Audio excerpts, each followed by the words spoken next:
Malaysia Healthcare Travel Council menggelar Malaysia Healthcare Expo Makassar 2025 untuk mempromosikan Malaysia sebagai destinasi pilihan bagi warga Makassar dalam memperoleh pelayanan medis dan perawatan kesehatan yang berstandar internasional. Malaysia Healthcare Expo Makassar 2025 ini digelar di LJ Atrium Trans Square Trans Studio Makassar, Sulawesi Selatan, Kamis 19 Juni hingga Minggu 22 Juni 2025.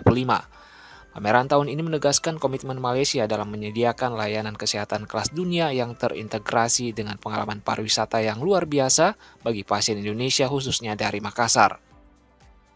Malaysia Healthcare Expo Makassar 2025 dihadiri oleh Wakil Wali Kota Makassar, Ibu Haji Alia Mustika Ilham, yang sekaligus membuka kegiatan secara resmi bersama Yang Berhormat Dato' Eng Swee Lim, Exco Kerajaan Tempatan dan Pelancongan Negeri Selangor, dan Rahmatullah Baragau selaku Head of Indonesia Market Malaysia Healthcare Travel Council.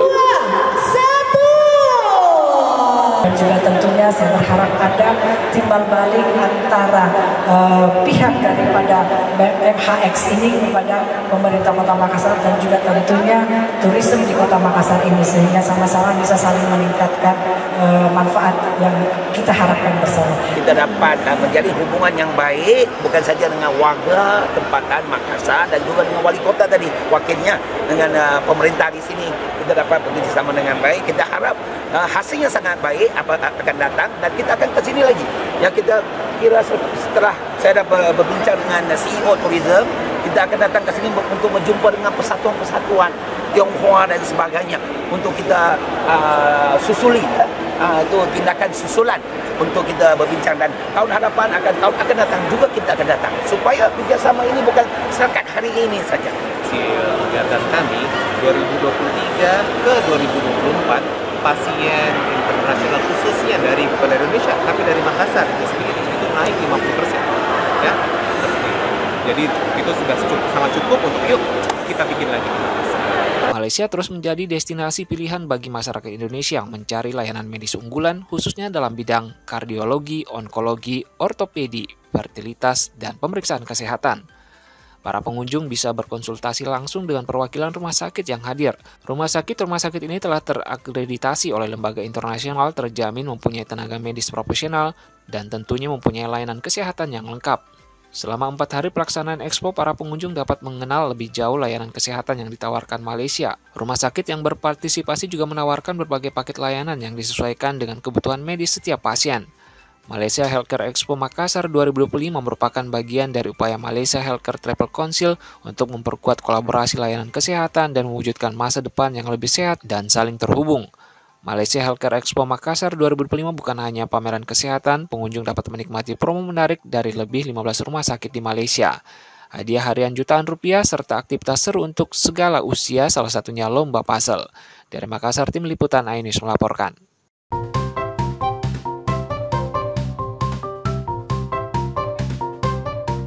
Keseruan menangkap belut ini bukanlah lomba jelang peringatan Hari Kemerdekaan RI. Namun ratusan ekor belut ini tumpah di Jalan Raya Trans Sulawesi, Poros Toraja, Makassar. Tepatnya di kilometer 15 Kelurahan Membali, Kecamatan Gandang Batu, Silanan, Kabupaten Tanah Toraja. Belut-belut ini berhamburan usai salah satu kardus box terjatuh ke jalan saat diangkut kendaraan bak terbuka. Sejumlah pengendara dan warga yang melihat kejadian tersebut langsung membantu mengevakuasi belut untuk dimasukkan kembali ke kardus box. Namun, upaya warga terkendala dengan tubuh belut yang licin sehingga sulit ditangkap. Bahkan sebagian warga lainnya justru geli melihat bentuk belut.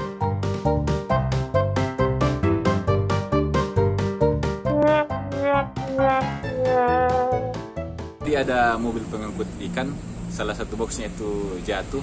Nah, isi boxnya itu belut, dan belut itu bersisiran di jalan dan menyebabkan kemacetan.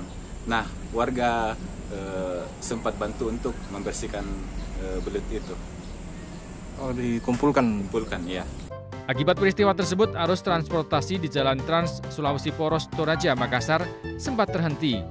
Namun kembali normal usai ratusan belut tersebut berhasil diangkat dan dipungut dari jalan. Dari Tanah Toraja, Sulawesi Selatan, Jufri Tonata, iNews melaporkan.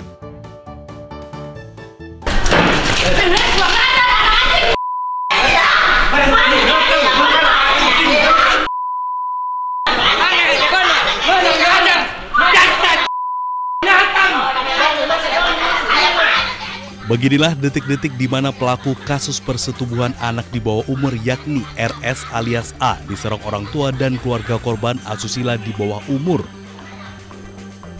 Hal ini membuat situasi di ruang tunggu Pengadilan Negeri Makale Tanah Toraja ricuh. Akibatnya polisi dan jaksa kewalahan menghalau amukan keluarga korban. Tak hanya itu, keluarga korban yang kecewa terhadap tuntutan jaksa dan putusan hakim yang menjatuhkan hukuman 7 tahun penjara kepada pelaku. Menerobos barikade polisi dan jaksa untuk menyerang pelaku, sehingga situasi pengadilan negeri menjadi tegang. Sejak awal orang tua korban sangat kecewa dengan tuntutan jaksa dan putusan hakim yang terlalu ringan menjatuhkan hukuman 7 tahun penjara kepada pelaku yang telah merusak masa depan anaknya. Dari Tanah Toraja, Sulawesi Selatan, Jufri Tonapa, iNews melaporkan.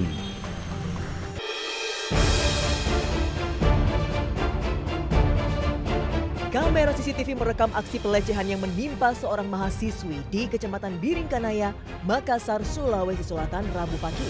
Korban NL, 18 tahun, yang baru pulang dari kampus dipepet korban kemudian dilecehkan. Usai melancarkan aksinya, pelaku langsung kabur meninggalkan korban yang nyaris jatuh dari kendaraan. Aksi pelaku tergolong nekat karena dilakukan di siang bolong. Pelaku diduga sudah membuntuti korban sebelumnya. Usai peristiwa itu, korban didampingi keluarganya langsung melapor ke Polres Makassar. Kasus ini kini dalam penanganan Satreskrim Polrestabes Makassar.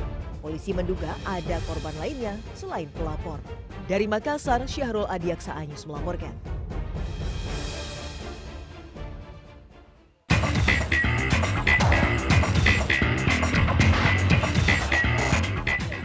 Polisi membubarkan pesta miras di 2 lokasi berbeda di wilayah hukum Polsek Panakukang. Masing-masing di Jalan Batu Lacu dan di Jalan Todopuli 4 Kota Makassar, Sulawesi Selatan. Belasan pemuda diamankan polisi beserta 2 jerigen minuman keras tradisional yang telah dioplos serta minuman keras botolan. Polisi juga menyita 2 alat pengeras suara yang digunakan pelaku untuk memutar musik karena dinilai mengganggu ketertiban umum pada malam hari. Sementara para pelaku juga langsung digiring ke kantor polisi di Polsek Panakukang, Kota Makassar, Sulawesi Selatan untuk diberikan sanksi pembinaan agar tidak mengulangi hal serupa. Dari Makassar, Sulawesi Selatan, Muhammad Nurmoni, iNews melaporkan.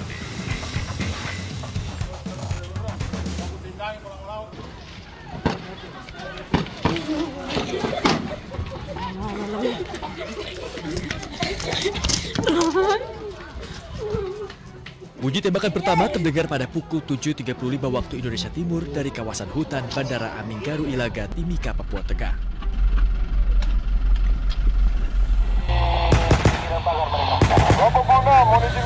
Merespon hal ini, Kopasga TNI dengan jajaran personel Ops Damai Kartens melakukan pemantauan dan penyisiran di sekitaran hutan.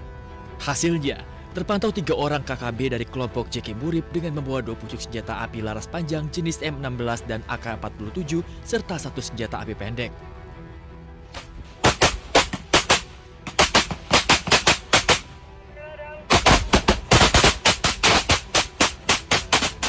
Aksi kontak tembak pun terjadi antara keduanya. Kelompok KKB tersebut melakukan penembakan dari titik buta atau melalui hutan-hutan yang ada di sekitaran Bandara Aminggaru Ilaga. Dari hasil pemantauan via drone terdeteksi keberadaan 3 orang kelompok kriminal bersenjata yang membawa senjata laras panjang jenis M16, AK-47 dan 1 senjata api pendek.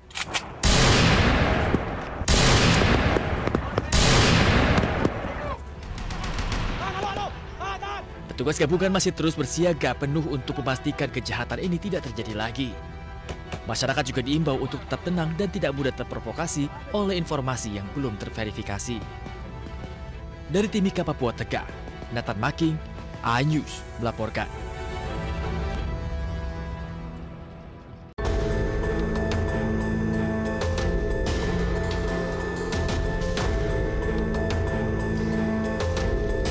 Pembunuh penjaga kebun sawit di Desa Binanga 2, Kecamatan Silang Kitang, Labuan Batu Selatan, ditangkap personel Satreskrim Polres Labuan Batu Selatan. Supriyono alias Supri, skater tega membunuh korbannya. Anto, 59 tahun, yang merupakan mantan rekan kerja pelaku. Pria 43 tahun ini membunuh korban lantaran tak terima dimarahi saat kembali terpergok mencuri sawit. Pelaku menghabisi nyawa korban dengan ganju dan pukulan ke bagian kepala dan tubuh korban. Usai korban meninggal, pelaku mengambil barang korban, di antaranya senapan angin, ponsel, dan dompet. Sementara jasad korban ditutupi pelepas sawit kering. Pelaku dijerat pasal 338 subsidiar pasal 365 KUHP dengan ancaman hukuman maksimal 15 tahun penjara. Motifnya ini si tersangka emosi akibat daripada perkataan korban yang memaki dan tidak memberikan sawit yang ditemukan oleh tersangka sehingga melakukan pembunuhan. Warga desa Binanga 2, Kecamatan Silangkitang, Labuan Batu Selatan, Sumatera Utara digemparkan dengan ditemukannya jasad Anto di balik timunan pelepas sawit kering. Korban sebelumnya dicari keluarga karena tidak kunjung pulang. Setelah pamit akan mengontrol kebun sawit yang dijaganya. Jasad korban ditemukan sekitar 100 meter dari kebun yang biasa dijaganya. Dari Labuan Batu Selatan, Sumatera Utara, Randi Kurniawan, iNews melaporkan.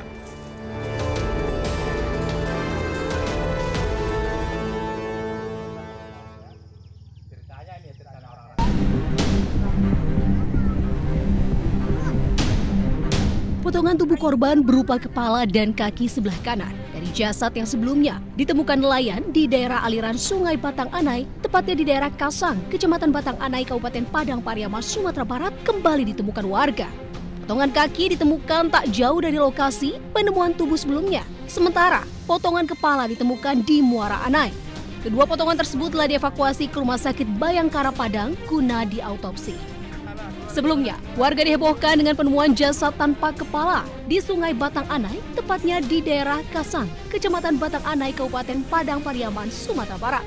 Pertama kali ditemukan oleh nelayan yang mencium bau menyengat dan jasad sudah membekak. Informasi dari Polsek Kutu Tangah, Polresta Padang, di mana potongan kepala ditemukan oleh nelayan dalam kondisi memar dan bengkak. Dengan temuan baru dua potongan tubuh korban, Polres Padang Pariaman berharap identitas korban segera diketahui. Sejauh ini belum ada laporan warga yang kehilangan keluarganya dan petugas berharap pelaku mutilasi bisa terungkap. Dari Padang Pariaman, Sumatera Barat, Eka Gus Priyadi melaporkan.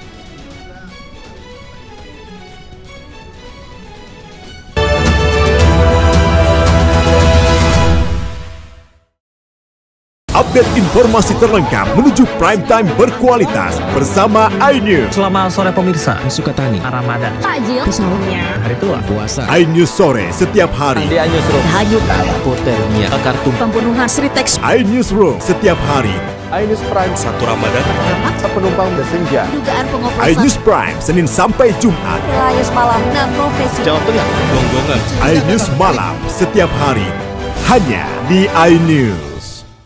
Kami menghadirkan beragam informasi menarik dan terkini terkait kebijakan hingga kegiatan para pemimpin bangsa dari Presiden, Wakil Presiden hingga Kabinet Merah Putih. Pemimpin Rakyat, Senin hingga Jumat, pukul 12:30 siang. Update informasi terlengkap menuju prime time berkualitas bersama iNews. Selamat sore pemirsa, Sukatani, Ramadan, takjil, sahurnya, hari tua, keluarga, negara, puasa, masjid, Ibas, Silatin Listrik, Jaya Ancol, Garuda. iNews sore setiap hari. Selamat datang di iNewsroom. Korban hanyut, warga panik, puluhan rumah hipotermia, akar tumpukan, pembunuhan. Pertamina membantah PT Sritex memenangkan keluarga. Skema oplosan itu nggak ada. iNewsroom setiap hari. Inilah iNews Prime 1 Ramadan. Tarawih perdana pertama. Sejumlah penumpang bersenja. Dan pilot menyakitkan. Pengoplosan Harus meninggal dunia 5 dekade. iNews Prime Senin sampai Jumat. iNews Malam 1 Maret 6 Profesi Guru. Polda Jawa Tengah Penggelonggongan sehingga gagal menyalip. Rp2.000 sholat tarawih forum and Kernas anak Israel. iNews Malam setiap hari hanya di iNews.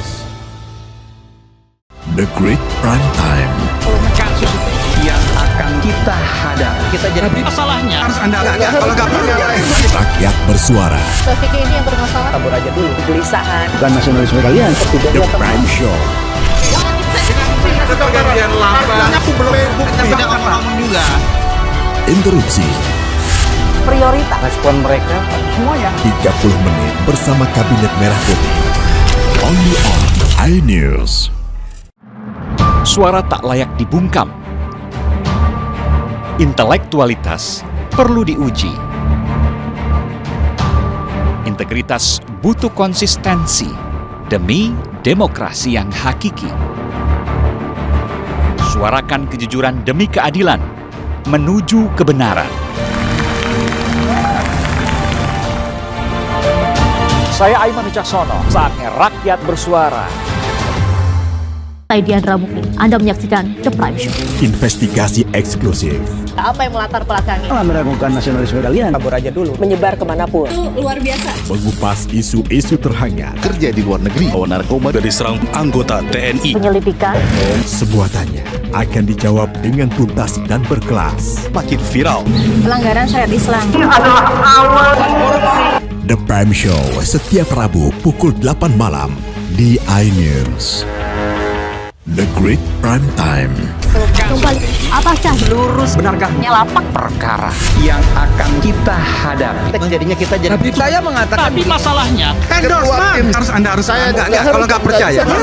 Karena kalau kamu yang buka ya. Saya Aiman Wicaksono, inilah Rakyat bersuara Selasa pukul 7 malam. Traffic ini yang bermasalah. Kabur aja dulu. Kegelisahan. Jadi pendatang Arab bukan nasionalisme kalian. Res narkoba Polda Riau. Anggota TNI. PHK. Presidennya teman. saya Diandra Mukti, Anda The Prime Show Rabu pukul 8 malam. Pergantian lambat. Saya tidak percaya. Dari presiden di sana itu belum bukti. Saya membaca tidak ngomong juga. Saya Anisha Dasud. Dan saya Aryo Ardi. Interupsi Kamis pukul 8 malam. Yang menjadi prioritas. Respon mereka para Apa aja? semuanya sudah nggak boleh. Nggak boleh. Itu supaya tidak pandang bulu. 30 menit bersama Kabinet Merah Putih setiap Jumat. Only on iNews. Inilah banyak sekali peristiwa besar yang terjadi dan menjadi sorotan. Ya, kita di sini kita interupsi. Oke. Wajib saya dengar pergantian lambat. Saya tidak percaya. Dari presiden di sana itu belum bukti. Tidak. Itu hal yang wajar. Siapakah raja kecil dimaksud? Tidak ngomong juga. Konsumen korban lagi nggak dapat barang sekarang kita. Nah, ini pengawasannya juga lemah. Ya prosesnya belum selesai. Kan Anda mengoreksi. Dia lihat ke tempat lain. Jangan dipotong, Bang. Interupsi hanya di iNews.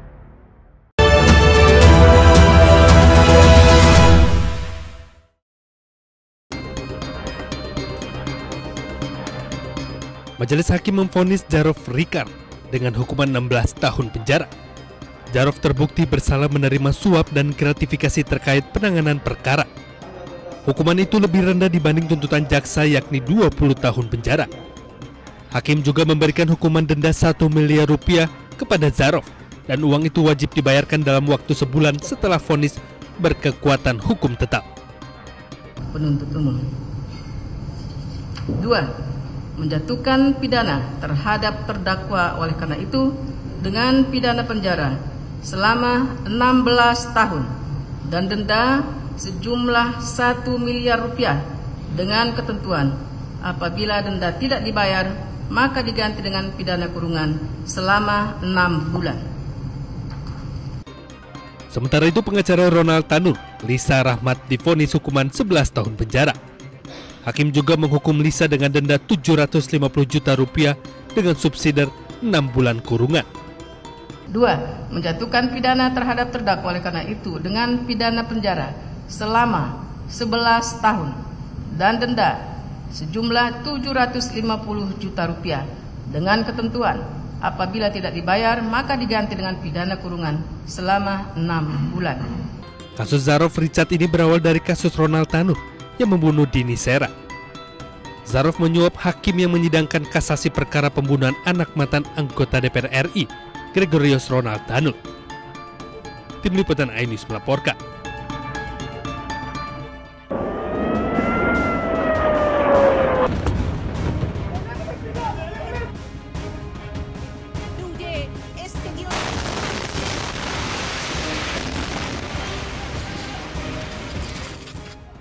Saling serang antara Israel dengan Iran membuat publik internasional bereaksi.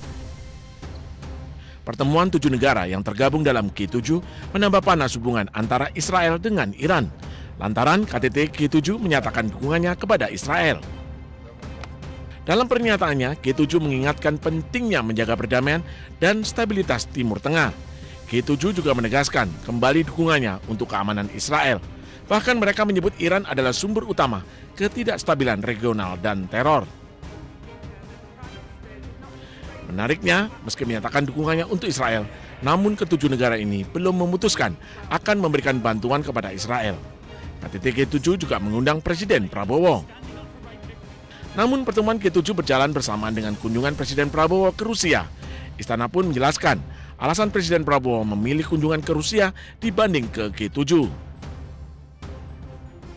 Nah, undangan dari pemerintah Rusia untuk menghadiri Saint Petersburg International Economic Forum mungkin sudah dari beberapa bulan yang lalu. Mungkin sudah dari bulan Maret atau April dan sudah dipersiapkan lama. Presiden juga akan berpidato di sana. Waktunya bentrok, waktunya beririsan dengan waktu pelaksanaan G7 Summit di Kanada. Kita ini kan politik luar negerinya bebas aktif. Jadi tidak condong ke blok manapun. Kita tidak melihat dunia hitam putih. Presiden Prabowo diundang menjadi tamu kehormatan di KTT G7 di Kanada. Negara anggota G7 adalah Kanada, Prancis, Jerman, Italia, Jepang, Inggris, dan Amerika Serikat. Tim Liputan iNews melaporkan.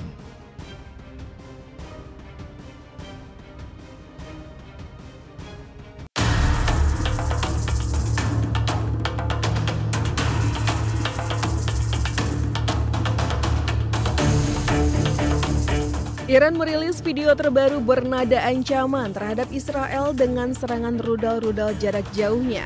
Iran menyebut serangan ini akan menjadi sebuah kejutan dan akan diingat dalam waktu lama.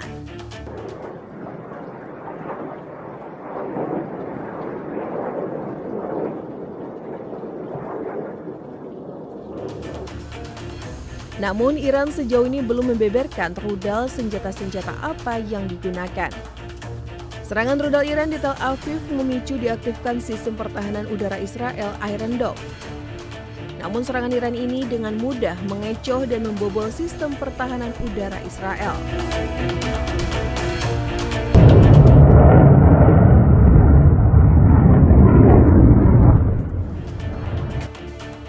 Bahkan dalam beberapa kasus, sistem pertahanan udara Israel berbalik arah menjadi senjata makan tuan.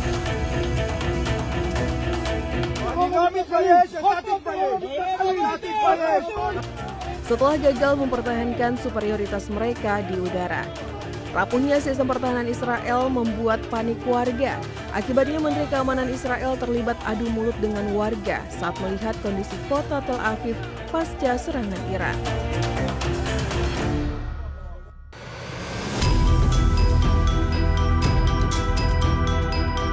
Serangkaian serangan Iran ke Israel masih terus berjalan. Kerusakan parah terjadi di beberapa wilayah Tel Aviv. Kepulan asap terjadi di sebuah gedung yang rusak akibat serangan rudal Iran. Petugas tanggap darurat bergerak cepat menuju lokasi saat serangan Iran masih terjadi. Serangan tersebut menyebabkan banyak korban sipil, termasuk 63 orang terluka di Tel Aviv. Selain gedung-gedung di Tel Aviv, fasilitas umum serta transportasi umum pun mengalami kerusakan parah. Pasukan Pertahanan Israel (IDF) mengkonfirmasi bahwa Iran telah meluncurkan 30 rudal ke Israel. Namun sebagian besar berhasil dihalau oleh sistem pertahanan udara Israel. Meski demikian, kantor berita milik Iran Tasnim menyebut saat serangan di Herzliya, Iran telah berhasil menghantam markas besar Badan Intelijen Mossad milik Israel.